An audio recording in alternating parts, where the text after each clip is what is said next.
Welcome! In this video, I'm going to answer the question, what do you see from your missing eye? Or what is it like to see with only one eye? It's a simple question, but it needs a long answer because it's not as simple as you think. Because conceptually, it can be hard to visualize what it's like. So I lost this eye, this is a prosthetic, on February 22nd because I developed ocular melanoma. It's a rare eye cancer. It affects about 2,500 people a year in the United States. I was one of the unlucky ones. It was a big tumor. The eye was not worth saving. It was already a mess visually. So I opted to have it removed. It's called enucleation, rather than go with brachytherapy, which is radiation. I just wanted that eye removed, start from scratch. So I have what's called conversational style movement. So if we were just like in a restaurant and we're talking, I'm kind of thinking about things like, yeah, maybe, I don't know, and looking around and kind of looking to the right and left a little bit, down at the menu, thinking, right? Looks pretty good. Good enough. So that's conversational style movement. And I will show you the prosthetic now and also what's underneath it. So I take the prosthetic out like this, swipe underneath, and then gravity kind of takes care of the rest and it kind of falls out. This is what it looks like. It's been molded to fit me specifically. It's hand painted to match my other eye and molded to my socket using quick drying plaster. They actually filled my eye socket with quick drying plaster. Kind of neat, huh? So that's my prosthetic eye. It's kind of like a giant contact. See, it's like a disc. It's not a ball, and it sits on top of my orbital implant. So this is why my prosthetic moves. You can see my orbital implant moves around. So what do we have? What you're looking at is a shiny conjunctiva layer. This is what covers the white part of your eye and makes it shiny. Mine is completely sealed now. Behind that is the Tenon's capsule, which kind of cradles your eye, but now it's completely sealed shut. Now, behind that is a 22 millimeter synthetic orbital implant that's encased inside donor sclera tissue. So somebody donated the whites of their eyes to me, and it surrounds my orbital implant to make it softer while it's in my socket. And then my rectus muscles that used to be attached to my eye are attached to that orbital implant. Orbital implant, muscles attached to that, moves it around, dome of flesh, prosthetic on top moves it. So there you go. Now, your optic nerve, which used to be connected to this eye that's no longer there, but is still connected to this one, is actually part of your brain. It's not a separate thing. You have your brain, and then you have these two fingers that come out of your brain. It's actually brain tissue. It's like a monster. It just comes out, and that connects to your eyes. So when you have your eye severed from your optic nerve, there's still a little bit of optic nerve that's attached to the eyeball. You're literally cutting away part of your brain. That's very traumatic. The sudden you spent your whole life seeing from that eye.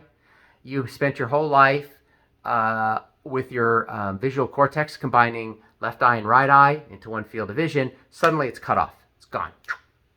Not coming back. It's pretty traumatic. So the question is, what do I see out of this missing eye? It's a problematic question because if I told you I don't see anything, can you see out of your elbow? No. So it's like that. You hear that all the time. It's a snotty answer, and it's not a sincere answer to a sincere question. I don't see blackness. I don't see anything missing. I have no perception that something is missing. So we have a hard time understanding nothingness. Like if I said, hey, my pockets are empty, you still envision a pocket, but there's nothing in it. Or if I said this room is empty, or there's nothing in this room, you still visualize a room with nothing in it.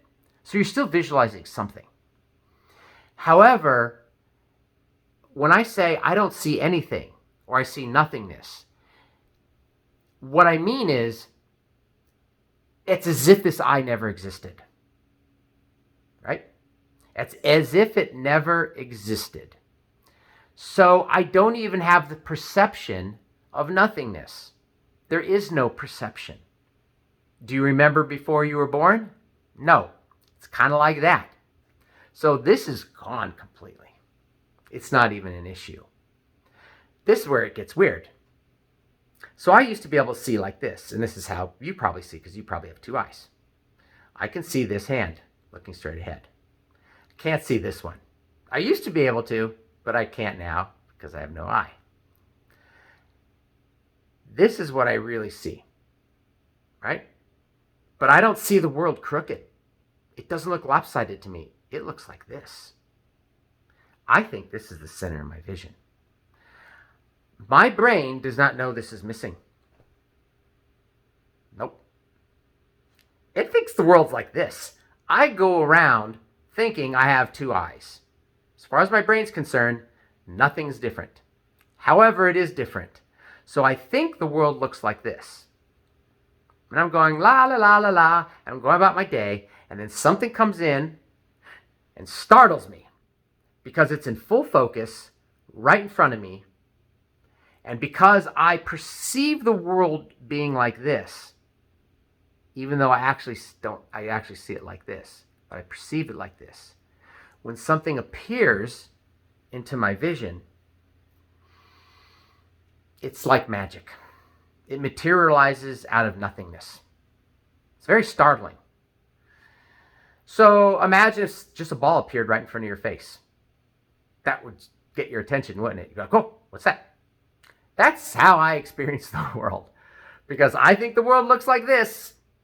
And my brain thinks I have two eyes, and it thinks this is the center of my vision. It's only when something enters that it reminds me that's not the case. But it still appears out of nowhere because I think there's all this additional vision here. So that's the situation. You can't get used to it. And your peripheral vision never gets better. People go, oh, it'll probably get better over time. No, this is a physical limitation. This is not a perception. This is a physical limitation. I will never, unless I shave down my nose, have more vision going that way than I do right now. There's no way for me to get better peripheral vision. However, I don't miss it. The world looks totally normal to me. So,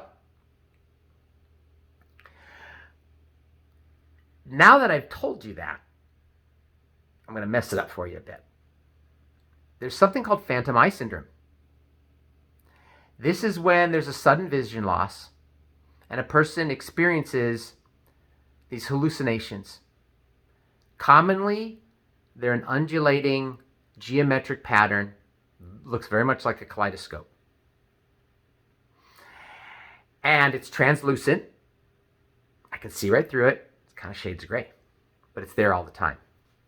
When I relax my eyes, like I am now, and I just stare off into space, it comes roaring back, fills my whole vision. I can see in vivid detail. It's like watching a movie. I can still see the blurry background behind it, but I can see it in glorious detail. When I'm concentrating on something like I am now, it's like a hole forms, and I only see it on the peripheral. I may have it forever. Some people say it went away after a year or two, and some people say, oh, I still have it. When I close my eyes, the hallucination is yellow on a black background, but then it fades after about a minute. So that gives me hope. When I'm going to sleep, my visual cortex that's responsible for my left eye goes, oh, time to go to bed. Eyes are closed. Let's calm down. However, when I'm awake, every minute I'm awake, my visual cortex My severed optic nerve. This is all brain activity. It's like the little eye that could. It's not giving up. The visual cortex that's responsible for my left eye is trying really hard to show me something. I haven't been able to convince it there's nothing to see, but it's trying. So it's showing me the best thing it can, and that is some kind of primal hallucination that's hardwired into our brains, because most of us with phantom eye syndrome see this exact same pattern. So there we go. Yes, there is nothingness here. I have no sensation of this eye being missing. I don't see dark. I don't see black. If I look right at the sun, it looks the same as if I close my eyes, because it doesn't exist for all intents and purposes. However, my visual cortex is showing me a persistent phantom vision, and it fills this eye. Not literally, because it doesn't exist, but in my brain, because that's where we see. Our eyes just bring in data, but our visual cortex makes sense of the world. My visual cortex is filling the left side of my visual cortex, my perception, with a kaleidoscope hallucination. So my eye feels full all the time, even though it doesn't exist. I have this sensation that I want to wipe away this illusion all the time, because it feels like there's something in my eye. So I see nothing. The eye doesn't exist. However, I'm seeing a hallucination that in my mind is clearly coming from this eye, and it's filled in this eye. And it spills over because your brain combines left eye with right eye to show you one field of vision. So I see this all the time. It's annoying. I don't like it. Hope it goes away, but it is what it is for now. So that's a very long walk to answer a seemingly innocent question, and that is, what do you see when your eye is removed? And what is it like to see with one eye? The world feels the same to me. I don't miss this eye. It has ceased to exist. I think the world is this way. I think my center of vision's right here, even though really it's here, but it feels like it's here. I think the world looks like this, even though technically I only have this much data coming in, but my brain thinks it's like this.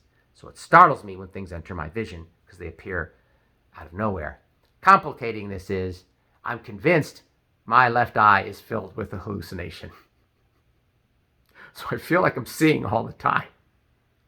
And I don't want to see all the time, but it is what it is. So I hope you've learned something and you have a more nuanced view of what it's like when people say, oh, I can't see anything out of this eye, it was removed. It's more complicated than you think. And thanks for listening.